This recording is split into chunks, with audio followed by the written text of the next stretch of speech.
I believe I can fly. And his name is John C.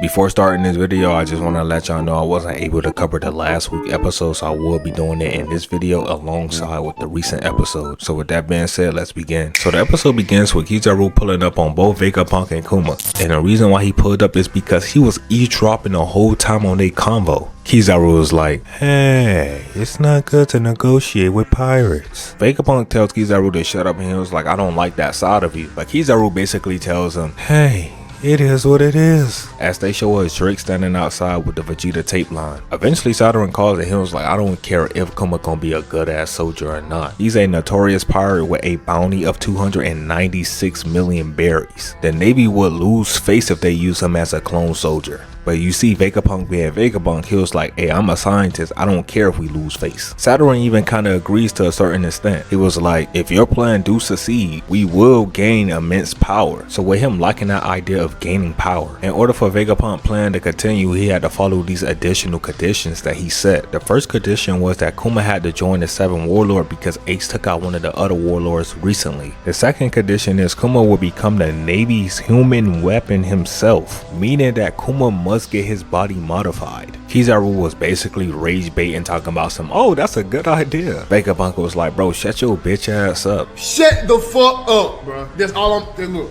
just for once. The third condition, and probably one of the cruelest one of them all, Kuma had to give up his mind and his free will, meaning that Kuma has to turn himself into a bot, ultimately killing himself. As y'all should know, Vegapunk was not rocking with this one bit, but Saturn was like, those are the 3 conditions. If you can't do that, we have no obligation to spend a fortune on a surgery to save some nameless girl. That's so fucked up, bro. And I get it that Kuma's supposed to be a so-called criminal, but like, damn, bro, you don't gotta do my boy like that. It gotta be something with the Buccaneers. Bro really hate them. That's what it really is. Vegapunk was struggling with this because he didn't want to become a murderer, but it got to a point that Kuma did not care about his life if it meant saving his daughter. He started crying, and bro, this shit was sad. He tells Vegapunk, thank you, I'll accept any fate as long as my daughter gets well. If Kuma ain't up there with top fathers in anime world history or something like that, bro, I don't know, because this man was doing anything for his daughter. So with that being said, it'll take a year and a half for Bonney to be able to go outside and be okay. And Kuma, on the other hand, it'll take 2 years for his modification to be done. But wait, hold up, if y'all thought that was bad, it gets even worse. Saturn tells Kuma, we will hold your daughter hostage, but once she gets better, you will no longer need to obey us. But here's the catch. After her surgeries, the government will hold her until Kuma loses all of his free will, bro. Meaning that he won't be able to see her ever again. That is so messed up. My boy can't even see his daughter healthy one last time. Once her surgeries are complete, he will be forbidden to contact her or escape. If he violates that rule, his daughter will be enslaved. Y'all know how fucked up that is, bro? That's all this man Kuma been hearing his whole life. Somebody becoming enslaved. This man is so bitch made to the core, it doesn't even make any sense. He don't even know how it feels to become a slave. And even if he did, he's still bitch made regardless. Kuma was like, alright bro, I won't see her, but as long as she can rest at Sorbet Kingdom where she grew up at, we good. Saturn responds by saying it doesn't matter as long as she getting watched. After that, Kuma leaves the room and he ends up meeting up with Bonney, basically telling her that they'll be here for 6 months. He also told her a lie and said that he had an illness, so he's getting tested. Poor Kuma, bro. But besides all of that, Bonney and Sentomaru was knocking it off nice. Well, at least Bonney was enjoying her time. Sentomaru found her annoying, but deep down bro knew he was having fun as well. Bonney wanted Sentomaru to play with her again, but Sentomaru was like, I don't have free time every day for you. Bonney ends up making this sad face and Sentomaru ends up giving in. See, I told y'all deep down he cares. Meanwhile, Kuma had all of these damn wires and stuff on him just getting tested and all that. This doesn't look right, man. Why my boy gotta go through this? We later on get some wholesome moments with Kuma and Bonney hanging out together as father and daughter. She even drew him a picture. They even had time to throw on a little party eating some big ass pizza. I'm not gonna lie, this shit is making me hungry right now. Bonney was like, Dad, let's do the thing. They started to do the Nika dance and eventually everybody tagged along. Sentomaru tried to act like he didn't really care, but then he hops in as well. This shit was just so, you know,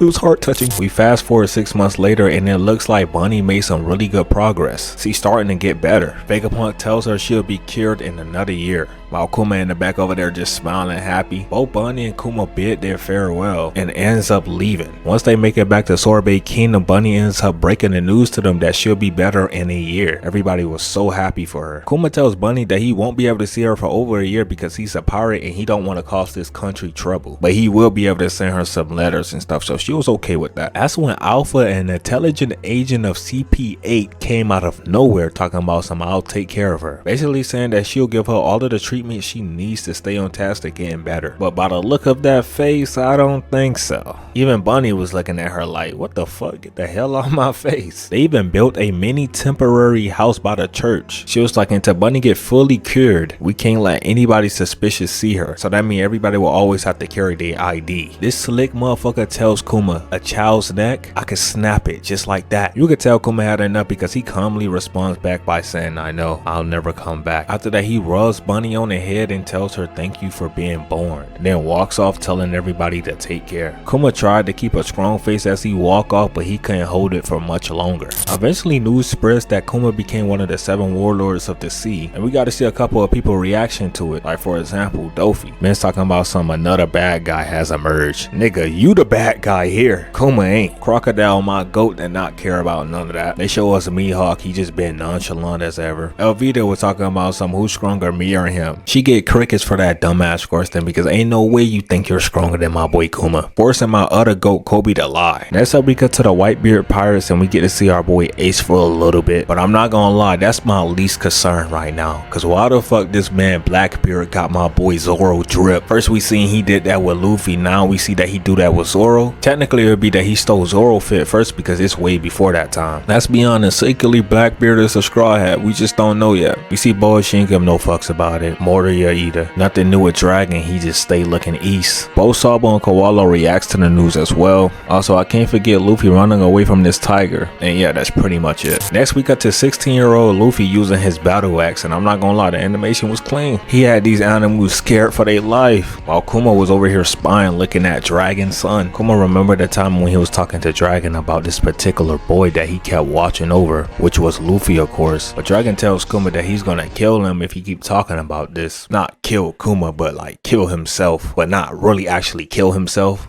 Y'all get what I mean. Shut your Dragon tells Kuma a child is their parents' weak spot. Kuma responds back by saying, I'm sorry, I'll just let it go. Next we cut back to Luffy saying that his Gum Gum Battle Axe would be his killer move, and how he'll use it to face truly powerful opponents. Kuma transponder Snell started a ring and Luffy went to go check it out, but by the time he went, it was nobody there. Then eventually Luffy shatters this big ass boulder into little pieces. Meanwhile, y'all know that call that Kuma got? Well, it's because a group of random pirates decided to attack a merchant ship. Kuma swoops in and saved the day, but he didn't even have to do anything because they surrender immediately.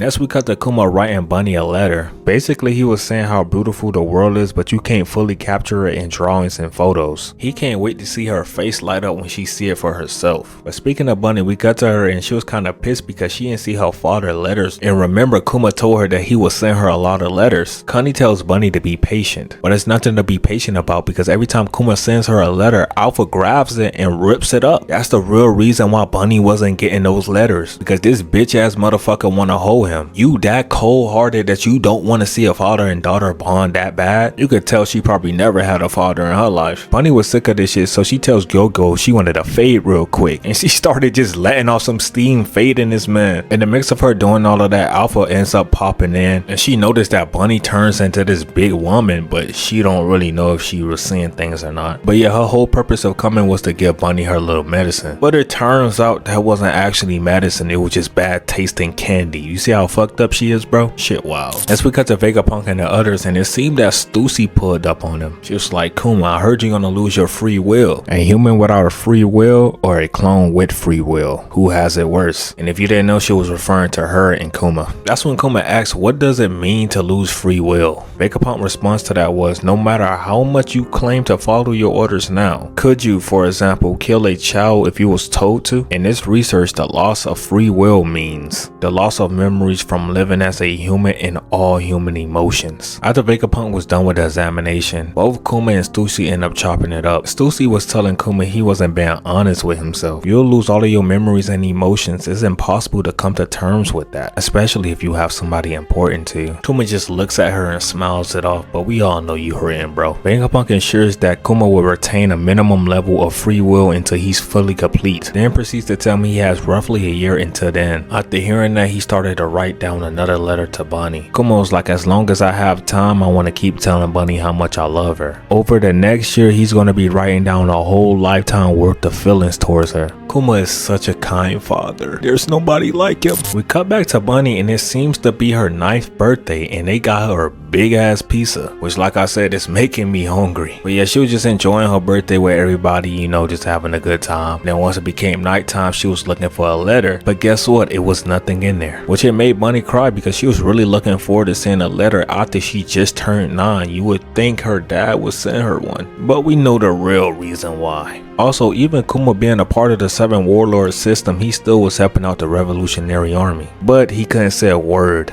so he left without saying nothing. Cutting back to Bonney yet again. She ends up getting cured and she wanted to go outside now, but Alpha was like, no, we was told to take care of you until you turn 10 years old. But Bonney was like, oh hell no, you capping. Vegapunk told me I'm gonna get better in a year, and a year already passed. After that, Bonney tries to run outside, but Alpha grabs her arm and started squeezing it tight and tells her, well, that's too bad. Leaving a bruise on a little kid is crazy, bro. I'm convinced she's doing all of this for the girls' sake, Dick, because ain't no way you should be hating on a little kid like this. But that's besides the point. Connie ends up giving Bonney the rundown, letting her know that that's not actually a real nurse, and she overheard her when she was drunk saying that Bonney was already cured. But not only that, she found it strange that Kuma wasn't sending a single letter. I wonder why. But in the end all be all, Connie ended up giving Bonney her hat, and y'all know how Bonney could turn herself, oh, she just gonna disguise herself as Connie so she can leave, which she ends up eventually doing to go find her dad. Bonney could finally enjoy the wind, the grass, the ground, all of that, which it was just so nice to see, because now she's not cooped up in the church all day and can actually enjoy her life. So with Alpha being the hating person she is, she found out that she got tricked and she went sprinting immediately to try to stop Bonney from leaving. Bonney remembers herself asking Kuma what do Nika look like, but Kuma said nobody knows. That's what Bonney looks up in the sky and starts to smile. She then matures her body and jumps up in the sky very high using her distorted future and rocks the shit out of Alpha. She got rocked so hard they had to play it 3 different times. Yeah, how do it feel to get your ass beat by a 9-year-old? Sad, ain't it? But yeah, this is how it all started, how Bonney became a notorious pirate, even though she was really just setting sail to go find her dad. But yeah, that's gonna wrap up the video. Hopefully y'all enjoy it. Like I always say, let me know what y'all think about this episode. Talk to me.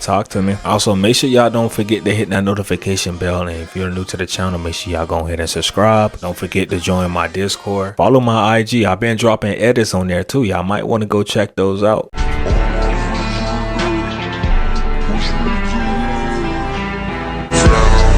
And with that, I'll see y'all in the next one.